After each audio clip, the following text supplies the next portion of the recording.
In order to complete step 4 of the 4-year plan, we'll need to add courses for the next school year. To do that, we'll go back to where we left off at creating a new 4-year plan. When we press save, this is the document that automatically generated in your high school and beyond plan. It's called your 4-year plan.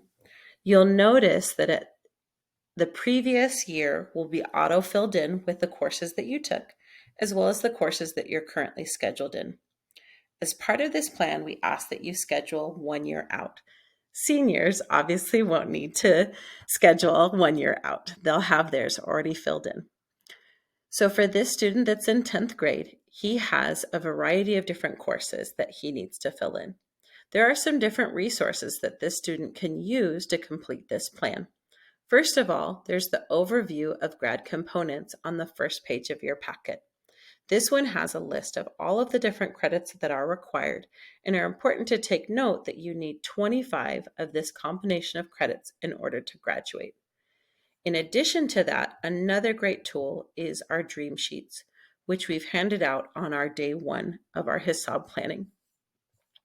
On the dream sheets, you'll notice that they match up with each line of the 4-year plan.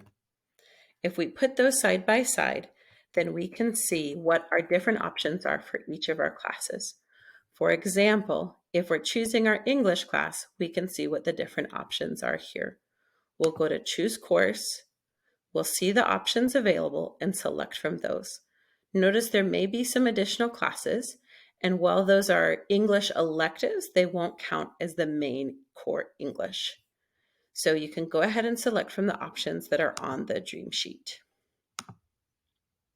Then you'll go ahead and go down and do the same for math and selecting from those options, the same for science. Notice that civics and world history are required, so those will be auto-filled for you. Then you'll get to your electives. That's where you start to balance out the combination of some of those different factors. 1, meeting the 25 credits in the different areas from your graduation components. 2, thinking about what's your high school and beyond plan and career pathway, and what were some of those high school courses that they recommended that might help you prepare or explore that pathway. And 3, thinking about it's just high school and it's a wonderful time to explore, to find out what fills your cup, what you enjoy doing without the high stakes of, financial credits or picking majors and so forth. So keep that in mind as you're picking each of those electives.